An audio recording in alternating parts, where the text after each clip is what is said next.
Hello everyone, welcome to true IAS and PCS. इस discussion में हम लोग बात करेंगे राष्ट्रकूटास के बारे में। राष्ट्रकूटास जो थे, दे ruled not only the Deccan but बहुत दूर दराज के जो दक्षिण भारत के जो हिस्से थे वहाँ पर भी उनका रूल हमें देखने को मिलता है। और नॉर्दर्न इंडिया में गेंजिस प्लेन, जो गेंजेटिक वैली है, वहाँ पर भी हमें देखने को मिलता है इनका रूल। और कब से कब तक इनका रूल जो था वो पनप रहा था, 10 to 10th सेंचुरी AD। ये कन्नड़ ओरिजिन के लोग थे और इनकी जो मदर टंग थी दैट वाज आल्सो कन्नड़। ठीक है। उसके बाद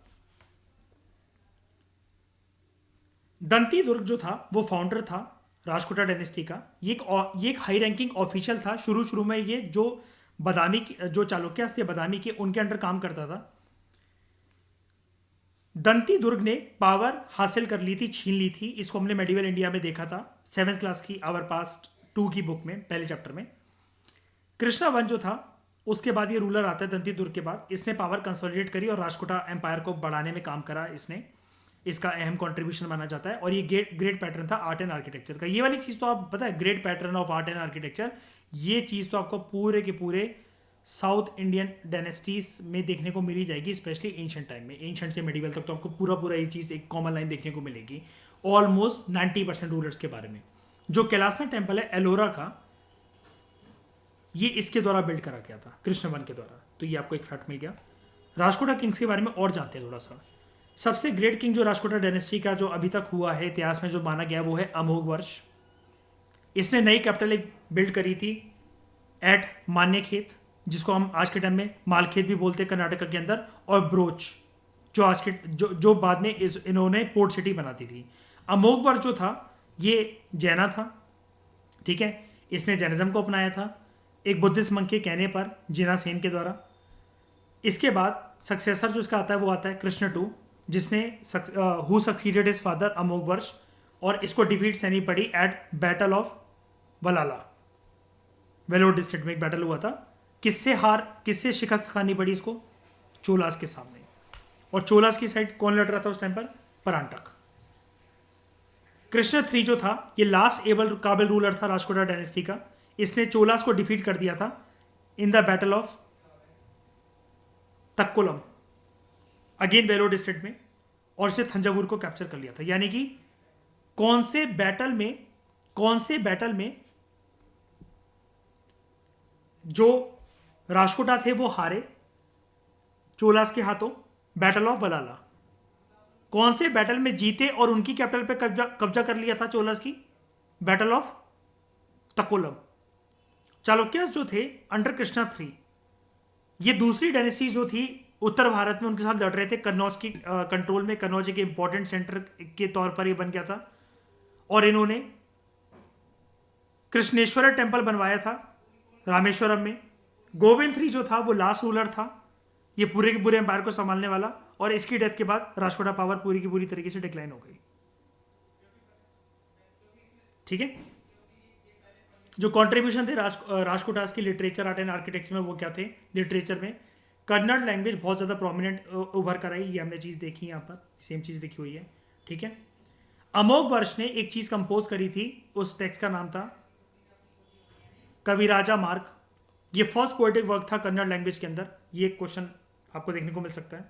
ठीक है। कोर्ट पोएट जो थे उन्होंने बड़े सारे वर्क्स प्रोड्यूस करे, लेकिन अगेन कन्नड़ लैंग्वेज के अंदर। 3 जेम्स, जैसे हम लोग नवरत्न अष्टदिग्गज की बात करते हैं ना, ऐसे 3 ना जेम्स माने जाते हैं कन्नड़ लिटरेचर के इस पीरियड के टाइम पर। एक पर्सन का नाम पंपा, दूसरा श्री पुन्ना, और एक रन्ना। आदि कवि पंपा पूरा नाम इसका था, इस पंपा का आदि कवि पंपा। ये बड़ा फेमस हुआ अपने वर्क के लिए, आदि पुराण के लिए और विक्रमार्जुन विजय के लिए। ऋषभ देव जो कि फर्स्ट जैना तीर्थंकर था, इनकी जिंदगी दिखाई हुई है आदि पुराण के अंदर। अब अगर ये क्वेश्चन आ जाए कि इनमें से क्या चीज जैना टेक्स्ट के साथ रिलेटेड है, तो आदि पुराण को आप हमेशा आज के बाद इसी कंटेक्स्ट में याद रखना कि this text is related with Jainism. Okay. और जो दूसरी बुक थी जो कि अगेन आदि कवि पंपा के द्वारा लिखी गई है, जो कि नाम था जिसका हम ऊपर पढ़े थे, विक्रमार्जुन विजय। इसमें जो पंपा का पैटर्न था, चालुक्य, अरिकेसारी, इसको आइडेंटिफाई करा जाता है कि ये ना अर्जुन है महाभारत का हीरो। आर्ट एंड आर्किटेक्चर, राजकोटास ने बड़ा सारा कंट्रीब्यूशन करा टू द इंडियन आर्ट। जो आर्ट एंड आर्किटेक्चर था राजकोटास का, वो हमें एलोरा में देखने को मिलता है और एलिफेंटा केव्स में देखने को मिलता है। कैलासनाथ टेम्पल एलोरा में जो है, औरंगाबाद महाराष्ट्र के अंदर। Kailasanath temple one of the 30 temples हैं जो कि एक हिल से कव आउट करे गए एलोरा के अंदर, महाराष्ट्र के अंदर। इनको बिल्ड करा गया था कृष्ण वन के एरा में, उनके टाइम पर। टेम्पल जो है वो आर्किटेक्चर अपने स्ट्रक्चर के लिए और किस तरीके से स्कल्पचर्स वर्क है वहाँ पर, क्या स्प्लेंडेड वर्क करा गया है, क्या बेहतरीन नक्काशी करी गई, इसके लिए जाना जाता है। ये टेम्पल कितने हिस्से में फैला हुआ है? लगभग 60,000 स्क्वायर फीट में फैला हुआ है। और यहाँ पर जो टेम्पल टावर है उसके लिए टर्म यूज़ होती है विमानम, विमान, ठीक है, जो 90 फीट की हाइट का है। ये जो टेम्पल है ये बिल्कुल मिलता जुलता टेम्पल है जो शोर टेम्पल है ना ममलापुरम का, ये कैपिटल में होना चाहिए वैसे, शोर टेम्पल ममलापुरम, ये उससे मिलता जुलता है, इसकी नक्काशी है, आर्किटेक्चर डिज़ाइन है। कैलाशनाथ टेम्पल जो है उसमें बड़े सारे हमें द्रविडियन फीचर्स भी देखने को मिलते हैं। ये चीज़ आपको पता होनी चाहिए कि किस किस में आर्ट एंड कल्चर की मिक्सिंग है और कहाँ कहाँ, ठीक है। उसके बाद एलिफेंटा आइलैंड, ओरिजिनली इसको श्रीपुरी बोलते थे, ठीक है, एंड कॉल्ड एज, लोकल लोगों की तरह इसको बोला जाता था इस जगह को घरपुरी। एलिफेंटा एक आइलैंड है मुंबई के पास, जो पोर्चुगीज थे इन्होंने नाम दिया था इसको एलिफेंटा। यहाँ पर एक बहुत बड़ी हाथी की इमेज देखकर, त्रिमूर्ति, 3 फेसेस शिवा का आइकन यहाँ पर हमें देखने को मिलता है, जो कि इस टेम्पल की ब्यूटी में 4 चांद लगा देता है। यहाँ पर केव टेम्पल है यहाँ पर अगेन ये, ठीक है। और यहाँ पर हमें बहुत इंप्रेसिव इमेजेस देखने को मिलती हैं एंट्रेंस गार्ड्स की, जिनको हम लोग बोलते हैं द्वारपालक्स, इस टेम्पल की एंट्रेंस पे। दिस इज एलिफेंटा केव और यहीं पर आपको वो मिलेगा आइलैंड एलिफेंटा में एलिफेंटा टेम्पल। पत्तदक्कल, अभी हमने ऊपर इसके बारे में बात करी थी। राजकोटास जो हैं इन्होंने टेम्पल्स बनवाए इन द पत्तदक्कल कॉम्प्लेक्स।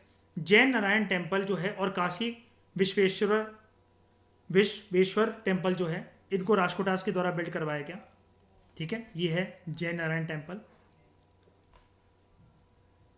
जब इतना कुछ चल रहा था तो दुनिया के अन्य कोनों में क्या चल रहा था? यहाँ पर आपको तेंग डायनेस्टी के टाइम पर इन्होंने एक बुद्धा की बहुत बड़ा स्टैचू इन्होंने कंडक्ट करवाया था। और बुद्धा देखो यहाँ पर कैसे अपने घुटनों पे हाथ रखकर बैठे हुए हैं, ये देखो।